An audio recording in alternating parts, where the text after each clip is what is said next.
Shalom pendengar yang dikasihi dan mengasihi Tuhan Yesus Kristus. Berjumpa lagi dengan saya Cynthia dalam waktu teduh. Marilah kita menyiapkan hati kita untuk mendengarkan firman Tuhan. Kiranya hikmat dari Allah Bapa yang memampukan kita untuk mengerti firman dan melakukannya dalam kehidupan sehari-hari kita. Renungan harian hari ini berjudul Korki. Bacaan Alkitab hari ini diambil dari Yohanes 16 ayat 1 sampai 16. Demikian firman Tuhan. Semuanya ini kukatakan kepadamu supaya kamu jangan kecewa dan menolak aku. Kamu akan dikucilkan, bahkan akan datang saatnya bahwa setiap orang yang membunuh kamu akan menyangka bahwa ia berbuat bakti bagi Allah. Mereka akan berbuat demikian karena mereka tidak mengenal baik Bapa maupun aku. Tetapi semuanya ini kukatakan kepadamu supaya apabila datang saatnya kamu ingat bahwa aku telah mengatakannya kepadamu. Hal ini tidak kukatakan kepadamu dari semula karena selama ini aku masih bersama-sama dengan kamu. Tetapi sekarang aku pergi kepada Dia yang telah mengutus aku, dan tiada seorang pun di antara kamu yang bertanya kepadaku, kemana engkau pergi? Tetapi karena aku mengatakan hal itu kepadamu, sebab itu hatimu berduka cita. Namun benar yang kukatakan ini kepadamu adalah lebih berguna bagi kamu jika aku pergi. Sebab jikalau aku tidak pergi, penghibur itu tidak akan datang kepadamu, tetapi jikalau aku pergi, aku akan mengutus Dia kepadamu.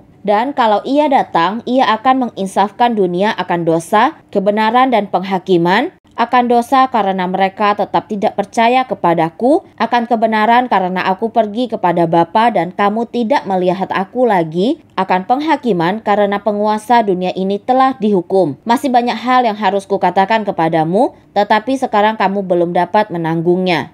Tetapi apabila ia datang, yaitu Roh kebenaran, ia akan memimpin kamu ke dalam seluruh kebenaran, sebab ia tidak akan berkata-kata dari dirinya sendiri, tetapi segala sesuatu yang didengarnya, itulah yang akan dikatakannya, dan ia akan memberitakan kepadamu hal-hal yang akan datang. Ia akan memuliakan aku, sebab ia akan memberitakan kepadamu apa yang diterimanya daripadaku. Segala sesuatu yang Bapa punya adalah aku punya. Sebab itu aku berkata, ia akan memberitakan kepadamu apa yang diterimanya daripadaku. Tinggal sesaat saja dan kamu tidak melihat aku lagi. Dan tinggal sesaat saja pula dan kamu akan melihat aku.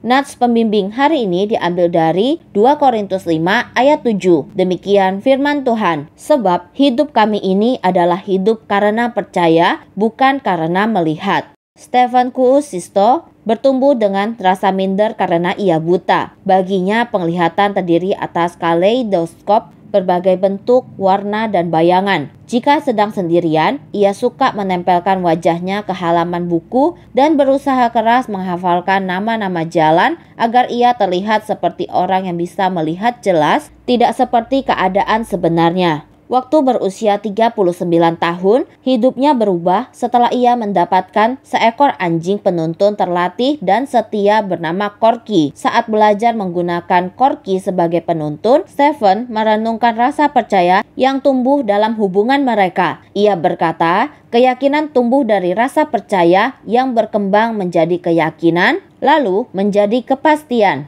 Kami berdua adalah tim hebat. Saat Stephen mengakui bahwa ia memerlukan pertolongan sahabat yang dapat melihat, terbukalah dunia baru yang memberinya kebebasan bergerak dan belum pernah ia alami. Banyak orang percaya tersandung bagai orang buta saat menjalani hidup Kristiani karena mengandalkan kekuatan sendiri. Tampaknya mereka tak menyadari Allah telah menyediakan penuntun adikodrati yang menuntun jalan mereka. Yesus berkata bahwa Dia akan mengirimkan penghibur yang akan menuntun kita ke dalam segala kebenaran. Yohanes 16 ayat 13. Apabila kita mengakui semua dosa dan bergantung pada Roh Kudus untuk menuntun kita, Galatia 5 ayat 16 dan 18, kita menjadi tim yang hebat bagi Allah. Sebab hidup kami ini adalah hidup berdasarkan iman, bukan berdasarkan apa yang kelihatan. 2 Korintus 5 ayat 7. Lebih baik aku berjalan dalam kegelapan bersama Allah daripada berjalan sendirian dalam terang. Lebih baik aku berjalan dalam iman kepadanya daripada berjalan sendiri dan hanya mengandalkan penglihatan. Kemanapun Allah menuntun, Dia pasti menyediakan yang kita perlukan. Demikianlah renungan harian hari ini. Sampai jumpa lagi pada kesempatan berikutnya. Tuhan Yesus memberkati kita semua.